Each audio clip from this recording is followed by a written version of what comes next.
Veterinary, BSc ಕೃಷಿ, BSc ತೋಟಗಾರಿಕೆ ಮುಂತಾದ 12 ಕೋರ್ಸ್ಗಳ ಪ್ರವೇಶಕ್ಕೆ ಕೃಷಿಕರ ಕೋಟಾದ ಅಡಿಯಲ್ಲಿ ರಾಜ್ಯದ ಕೃಷಿ ವಿಶ್ವವಿದ್ಯಾಲಯಗಳಲ್ಲಿ ರೈತರ ಮಕ್ಕಳಿಗೆ 50% ಮೀಸಲಾತಿ ಇದ್ದು, ಈ ಮೀಸಲಾತಿಯನ್ನು ಪಡೆಯಲು ಕೆಸೆಟ್ ಪರೀಕ್ಷೆಯ ಜೊತೆಗೆ ಕೃಷಿ ವಿಶ್ವವಿದ್ಯಾಲಯಗಳಲ್ಲಿ ನಡೆಯುವ ಕೃಷಿ ಪ್ರಾಯೋಗಿಕ ಪರೀಕ್ಷೆಯನ್ನು ಬರೆಯಬೇಕಾಗಿದ್ದು, ಈ ಪರೀಕ್ಷೆಗೆ ಏಪ್ರಿಲ್ 17ರಂದು ಚಿಕ್ಕಮಗಳೂರಿನ ತಕ್ಷ ಅಕಾಡೆಮಿ, ಟಿಎಂಎಸ್ ಪಿಯು ಕಾಲೇಜಿನ ವಿಕಸಿತ್ 47 ಅಕಾಡೆಮಿ ವತಿಯಿಂದ ಉಚಿತ ತರಬೇತಿ ಕಾರ್ಯಾಗಾರವನ್ನು ಆಯೋಜಿಸಲಾಗಿದೆ ಎಂದು ವಿಕಸಿತ್ 47ರ ಅಕಾಡೆಮಿಯ ಮುಖ್ಯಸ್ಥರಾದ ತೇಜಸ್ ಅವರು ತಿಳಿಸಿದರು.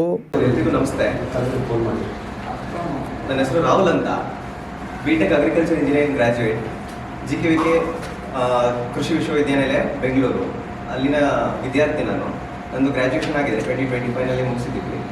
ಸೊ ನಮ್ಮ ಕರ್ನಾಟಕದ ಕೃಷಿ ವಿಶ್ವವಿದ್ಯಾಲಯಗಳಲ್ಲಿ 50% ಸೀಟ್ಗಳನ್ನ ಕೃಷಿಕರ ಮಕ್ಕಳಿಗೆ, ಅಂದ್ರೆ ರೈತರ ಮಕ್ಕಳಿಗೋಸ್ಕರನೇ ಮೀಸಲಾಗಿಟ್ಟಿರ್ತಾರೆ.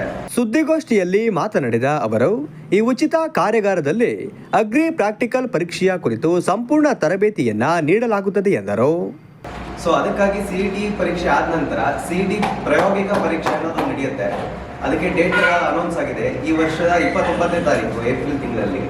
ಸೊ ಅದಕ್ಕೆ ಏನಪ್ಪ ಮಾಡ್ತಾರೆ ಅಂದರೆ, ರೈತರ ದಿನನಿತ್ಯ ಜೀವನದಲ್ಲಿ ಏನೇನೋ ನೋಡ್ತಾರಲ್ಲ, ಈಗ ರಾಗಿ, ಭತ್ತ ಅಥವಾ ನೇಗಿಲುಗಳು ಮತ್ತು ತಳಿಗಳು, ಕೆಲವೊಂದು ಹಸು ಕರುಗಳು ತಳಿಗಳು, ಈ ರೀತಿ ಇದನ್ನು ಜೋಡಿಸಿಟ್ಟಿರ್ತಾರೆ. ಅಲ್ಲಿ ವಿದ್ಯಾರ್ಥಿಗಳು ಹೋಗಿ ಅದನ್ನು ಗುರುತಿಸಿ ಅದನ್ನು ಆನ್ಸರ್ ಮಾಡಬೇಕು. 200 ಮಾರ್ಕ್ಸ್ಗೆ ಈ ಒಂದು ಪ್ರಾಯೋಗಿಕ ಪರೀಕ್ಷೆ ಇರುತ್ತೆ.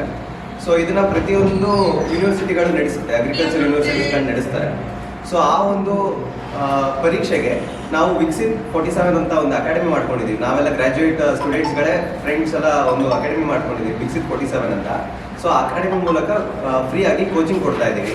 ಇದೇ ಚಿಕ್ಕಮಗಳೂರಿನಲ್ಲಿ TMS ಕಾಲೇಜ್ನಲ್ಲಿ, TMS PU ಕಾಲೇಜ್ ಕೋರ್ಟ್ ಮುಂಭಾಗದಲ್ಲಿರೋ PU ಕಾಲೇಜ್ನಲ್ಲಿ ಫ್ರೀಯಾಗಿ 17ನೇ ತಾರೀಕು ಕೌನ್ಸಿಲಿಂಗ್ ಮಾಡ್ತೀವಿ. ಹೇಗೆ CET ಅಪ್ಲೈ ಆಲ್ರೆಡಿ ಮಾಡಿದ್ದಾರೆ, ಕೌನ್ಸಿಲಿಂಗ್ ಹೇಗೆ ಮಾಡೋದು, ಕಾಲೇಜ್ ಸೆಲೆಕ್ಷನ್ ಹೇಗೆ ಮಾಡಬೇಕು, ಈಗ ಬಂದಿರೋ ರ್ಯಾಂಕಿಂಗಿಗೆ ಕಾಲೇಜ್ನ ಹೇಗೆ ಸೆಲೆಕ್ಟ್ ಮಾಡ್ಕೋಬೇಕು, ಮತ್ತು ಪ್ರಾಯೋಗಿಕ ಪರೀಕ್ಷೆಗೆ ಹೇಗೆ ಅಪ್ಲೈ ಮಾಡಬೇಕು, ಅದಕ್ಕೆ ಹೇಗೆ ತಯಾರಿ ನಡೆಸಬೇಕು, ಯಾವ ರೀತಿ ಕ್ವಶನ್ಗಳನ್ನ ಕೇಳ್ತಾರೆ, ಇದ್ರ ಬಗ್ಗೆ ಮಾಹಿತಿಗಳನ್ನ ನೀಡ್ತೀವಿ.